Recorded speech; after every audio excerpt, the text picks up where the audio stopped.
Imagine waking up one day and realizing that your money is making money for you. No more just working for a paycheck. Your rental properties are bringing in passive income every single month. Sounds amazing, right? But here's the problem. Most people never start investing because they think it's too complicated or too expensive. Let me tell you, you do not need to be a millionaire to buy your first rental property. In fact, with the right strategies, you can start investing with little money down and even have your tenants cover most of your mortgage. Today, I'm breaking down the step-by-step processes to buying your first rental property here in Edmonton, including how to finance it, how to find the best deals, and the biggest mistakes to avoid. Stick with me because by the end of this video, you're gonna have everything that you need to make your first real estate investment a reality. What's going on, everybody? Welcome back to my channel. If you're new here, I'm Tristan, a full-time realtor based here in Edmonton, Alberta, helping buyers, sellers, and investors build wealth through real estate. My goal is to simplify the real estate process and make it stress-free for you. So if you're someone who wants to start investing in real estate, hit that subscribe button and turn on the notifications so you don't miss out on any of my future videos. Today, we're talking about something game-changing: how to buy your first rental property in Edmonton. And I promise, if you watch this video to the very end, you're gonna have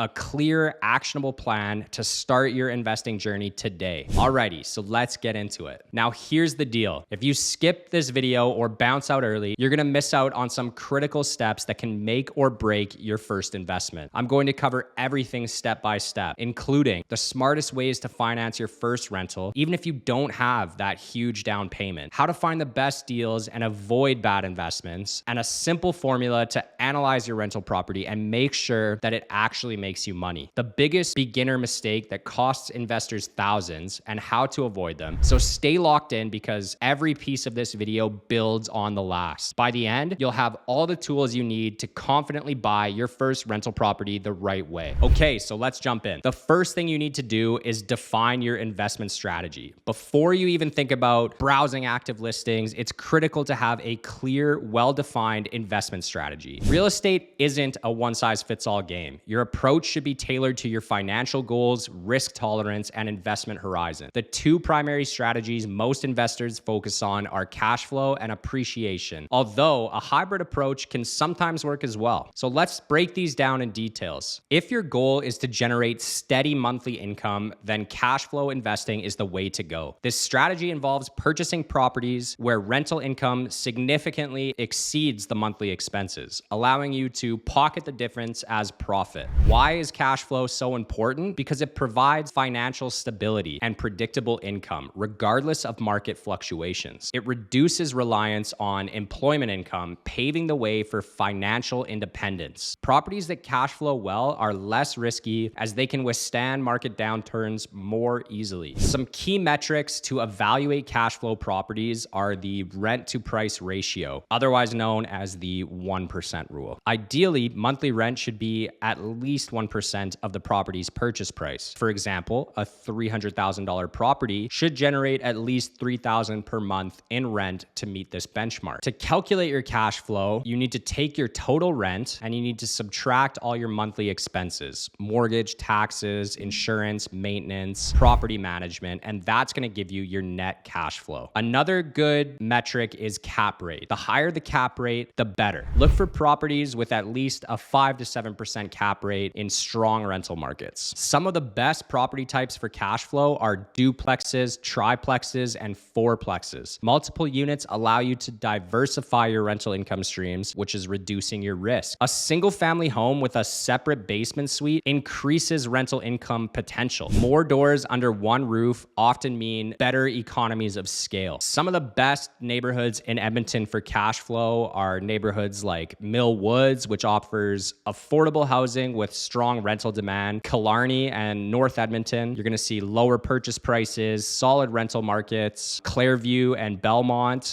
which are high demand areas with accessible transit options. However, if you're playing the long game and you're looking to build generational wealth, then appreciation-focused investing is for you. The idea here is to buy properties in areas with high growth potential, hold them for years, and let the market appreciation increase your property's value over time. Why would you invest for appreciation instead of cash flow? Because it's one of the most powerful wealth building tools. Historically, real estate values double every 10 to 15 years in a strong market. Equity growth through appreciation allows you to leverage and expand your portfolio faster. If you're thinking about investing for appreciation, then you're going to want to look at the historical growth rates. Look at how much property values have increased in the last 10 to 15 years. You also want to look at economic and population growth and invest in cities or neighborhoods where employment and population are rising. Areas with upcoming transit lines, schools, and commercial developments tend to appreciate faster. Some of the best property types for appreciation are single-family homes in high-growing areas. Young families drive demand, pushing up home values. Newer townhomes and condos are also good. They often benefit from major city development plans. Pre-construction properties can be good if you can lock in pricing early in growing neighborhoods and watch value climb. Some of the best neighborhoods in Edmonton for appreciation are in the Southwest. Neighborhoods like Windermere, Chapel, and Glen Ridding, which have high demand and they're newer communities. In West Edmonton, you have Secord, Rosenthal, and Edgemont, which are emerging neighborhoods with strong future potential. And then, of course, downtown Edmonton and the Ice District. With all this urban revitalization, it's driving long-term appreciation. So, should you prioritize cash flow or appreciation? The answer depends on your financial situation, risk tolerance, and investment goals. If you need passive income today and you want less risk, cash flow properties are ideal. If you have a longer investment horizon and can handle temporary market fluctuations, appreciation-focused properties offer bigger long-term rewards. And if you want the best of both worlds, look for properties in emerging markets that offer some level of cash flow, but also have strong appreciation potential. A hybrid approach is possible. For example, if you employ a house hacking strategy in an emerging neighborhood, this is going to allow you to reduce your own living expenses while benefiting from the appreciation over time. Defining your investment strategy from the start will make your search for rental properties focused, efficient, and profitable. Now that you've got your game plan, let's move on to financing your first rental property. Financing is often the biggest roadblock for new investors. You might be thinking, I don't have hundreds of thousands of dollars saved up. How can I afford a rental property? The good news is that there are multiple ways to finance your first rental property, even if you don't have a ton of money up front. In this section, I'm gonna walk you through the most effective financing options so you can pick the right strategy based on your budget. And hey, if you have a question about financing, drop it in the comments and I will personally respond to every single one, as I love helping new investors navigate this process. So option number one is the traditional mortgage, which is the standard route. If you have good credit and some savings, this is gonna be the easiest way to finance your first rental property. The downsides, however, is that it will require a 20% down payment for non-owner occupied properties. And this strategy does offer lower interest rates when compared to alternative loans. And this is best for long-term investors with a stable income. However,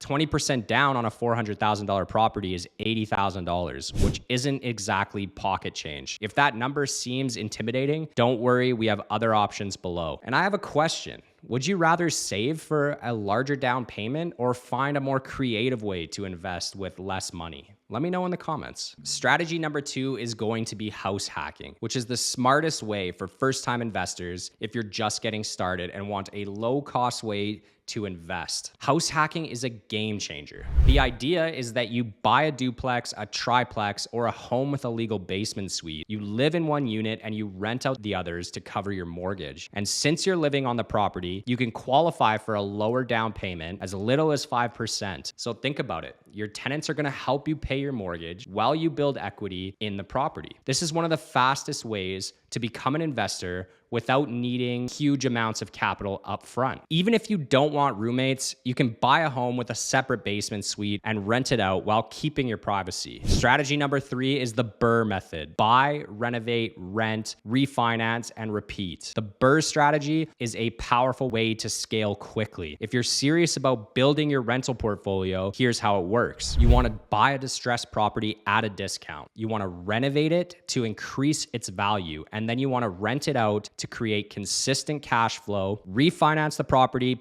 pull out your original investment, and then repeat the process with another property. Instead of saving up for a 20% down payment over and over and over again, you're just gonna recycle your money into new properties. And this is how many real estate investors scale to multiple properties fast. The challenge, however, is that you need to be comfortable managing renovations and accurately estimating costs. And I wanna know, would you guys be interested in a full breakdown of how to execute a BRRRR deal? Let me know in the comments and I will make a video on it. Okay, the 4th strategy is joint ventures and partnerships, where you're gonna invest with other people's monies if you don't have a big enough down payment, but you know how to find a great deal. You can partner with someone who has the money but doesn't wanna do the work. You bring the deal, the knowledge, and the management skills. Your partner brings the capital, and then you both split the profits. This is one of the most underrated ways to invest in real estate without saving huge amounts of money. Network with potential investors by attending real estate meetups, joining Facebook groups, and engaging in investor communities. You'd be surprised how many people have money but no time or knowledge on how to invest. Okay, so strategy number 5 is seller financing. This is a hidden gem that most people don't even know exists. With seller financing, instead of getting a mortgage from the bank, you negotiate directly with the property owner to finance the deal. So there's no bank needed, more flexible terms, lower or even no down payment required. The catch though, not every seller is going to agree to it.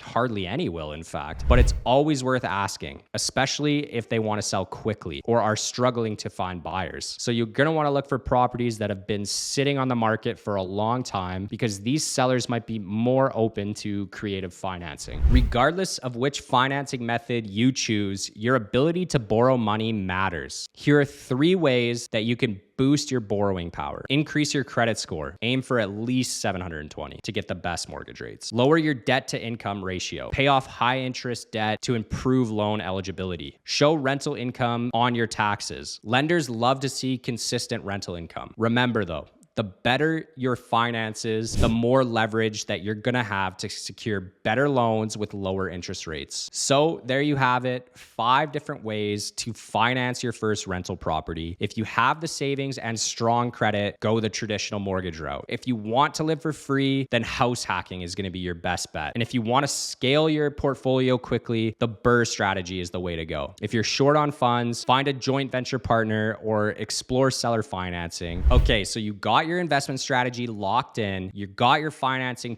in place. Now comes the most important part, finding the right rental property. This is where most beginners make mistakes. They buy based on emotions, not numbers. They choose a home that they personally like instead of one that actually makes them money. In this section, I'm gonna show you exactly what to look for and where to find the best deals and how to avoid costly mistakes when buying your first rental property. Okay, so rule number 1, location, location, location. It's the golden rule. If you buy in the wrong location, no amount of upgrades to the property are going to save your investment. The right location means high rental demand because you want a steady stream of tenants, not long vacancies. You need job and population growth. So more people moving in means rising rents and appreciation. You need good schools and transit nearby because these make areas more attractive to families and commuters. And you want to avoid locations with high crime rates. Tenants aren't going to feel safe, which is going to lead to high turnover. And you want to avoid areas with a declining population. Less demand equals lower rents and potential potential value loss. And of course, you need to avoid overpriced properties. If prices are too high, you're not going to cash flow. So not all properties make good rentals. You need one that's low maintenance and profitable. So here's a breakdown of the best property types for beginner investors. First up, you have single family homes, which offer lower maintenance and they're easier to sell later, which also means they're great for appreciation. Then you have duplexes and triplexes, which bring you multiple income streams, and it's great for house hacking and cash flow. Then condos and townhouses, which are way lower maintenance, but watch out for those high condo fees as they can eat into your cash flow by a lot. And then you have your up and down suites, which is a single family home with a legal basement suite. This is one of the best ways to maximize cash flow in a single family home. You're avoiding the high maintenance properties like older homes with major repairs that are needed. You're avoiding luxury properties because they're harder to rent and they're way lower in cash flow. And you want to avoid illegal suites because they can lead to legal issues and unexpected costs. The best rental property is one that balances low maintenance, strong cash flow, and long-term appreciation potential. Before you even think about making an offer, you need to analyze the deal. Here's a very simple way to run the numbers. You want to use the cash flow formula, which is total rent minus total monthly expenses like mortgage, taxes, insurance, maintenance, property management in order to find your net cash flow. You need this number to be positive. If it's negative, you're losing money any month. Then you have the 1% rule. Monthly rent should be at least 1% of the purchase price. For example, a $300,000 property should rent for at least $3,000 a month. Understand that as prices continue to rise, you're going to have to be a lot more creative about finding properties that meet this goal. That's usually where secondary suites are a huge help. And then you have your cap rate formula, which is your net operating income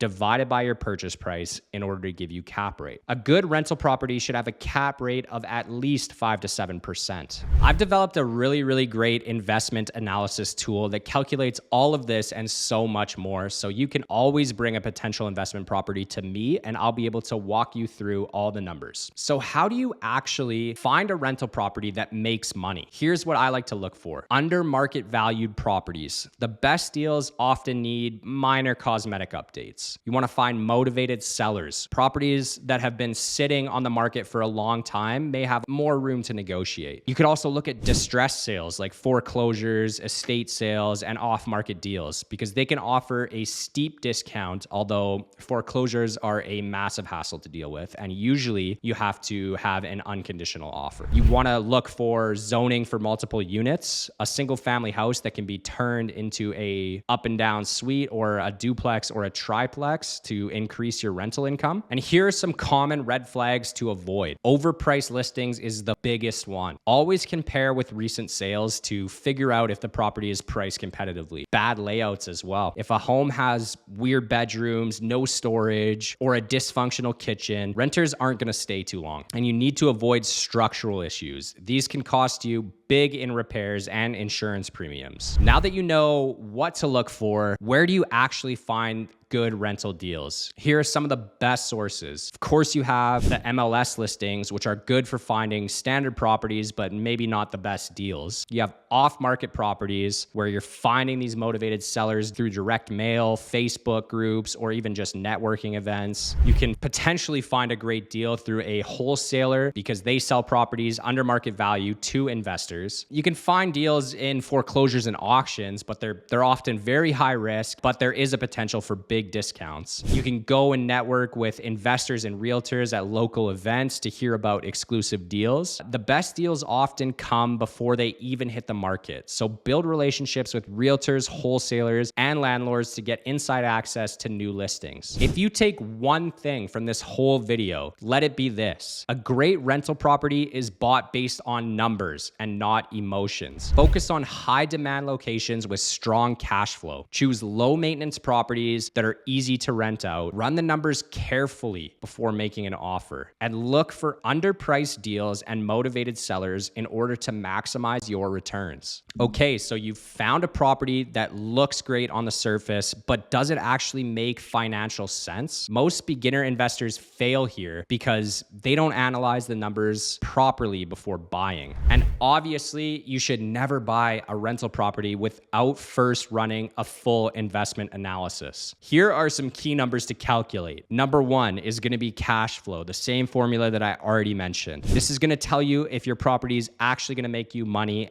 every month. Number two, again, cap rate. This is going to measure how much returns you're getting based off of the purchase price of the property. The next thing you're going to want to calculate is your cash on cash return. This is going to tell you your return based on how much cash you've invested. And in order to find this one, it's going to be your annual cash flow divided by your cash investment times 100. And that's going to get your cash on cash return percentage. Another good thing to calculate is your break-even rent, the minimum rent that you need to cover all of your expenses. If you can't meet this, then obviously it's not a good deal. You always need to set aside at least 10% of your rent to cover unexpected vacancies and repairs. I know all of these calculations are crazy, and if you don't want to do these calculations manually, you can just use my real estate investment analysis tool to instantly run the numbers and see if a property is a smart investment. It's easy to use and helps you make data-driven decisions. Okay, once you've found your potential rental property and the numbers are looking good, they check out, then it's time to lock it in with an offer. Now, here's how to make a strong, smart offer without overpaying. Number one is you're always going to want to include a financing condition and an inspection condition, as this protects you if your loan is denied or if major repairs are needed. And don't be afraid to negotiate. Sellers expect counteroffers. Ask for repairs, credits, or closing cost assistance. And you need to know the market. If it's a hot market, go with a strong initial offer. And if it's a slower market, then start below asking price and negotiate. Okay, congratulations. You're officially a landlord, but now the real work begins. A great rental property isn't just about buying the right house. It's about managing it properly to stay profitable. So the first thing you need to do is find and screen your tenants. I always like to run credit and do a bit of a background check and income checks, of course, because a bad tenant is going to end up costing you thousands of dollars. Then you need to meet your potential tenants in person. A 5-minute conversation can tell you a lot about someone's reliability, and set clear rental policies. Define rules on late fees, pets, maintenance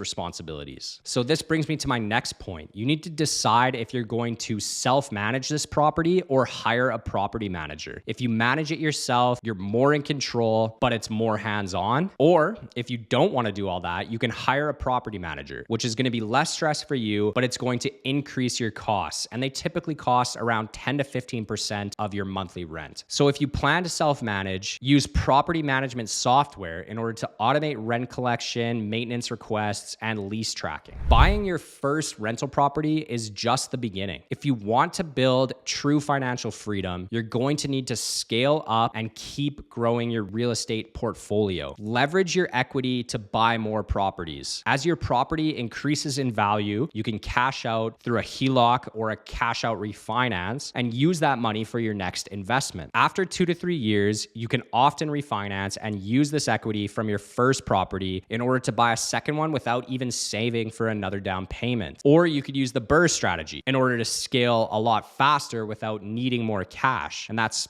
of course, where you're going to buy a distressed property at a discount, renovate it, rent it out, refinance it, and then repeat that whole process with another property. This method lets you scale fast without having to save up for new down payments every single time. So if you're planning on building a long-term wealth strategy, then you need to set passive income goals. How many rental properties do you need to replace your job income? Diversify your portfolio. Consider adding multifamily properties, Airbnb rentals if they make sense, or commercial real estate to scale even faster. Plan for your taxes and asset protection. You should set up a company and work with an accountant to maximize your profits. We've now covered everything that you need to know to successfully buy, manage, and grow your rental property investments. So let's recap quickly. Step 1, define your investment strategy: cash flow, appreciation, or a hybrid of the two. Step number 2, get your financing in order. Are Are you going to house hack? Are you going to do the BRRRR strategy, seller financing, or what? Step number 3 is finding the right rental property. You got location, property types, and deal analysis. Step number 4 is going to be running the numbers. You can come to me and use my real estate investment tool to simplify the process here. Step number 5 is making an offer and closing the deal. Negotiation and closing checklists are key here. Step number 6 is managing your rental like a pro.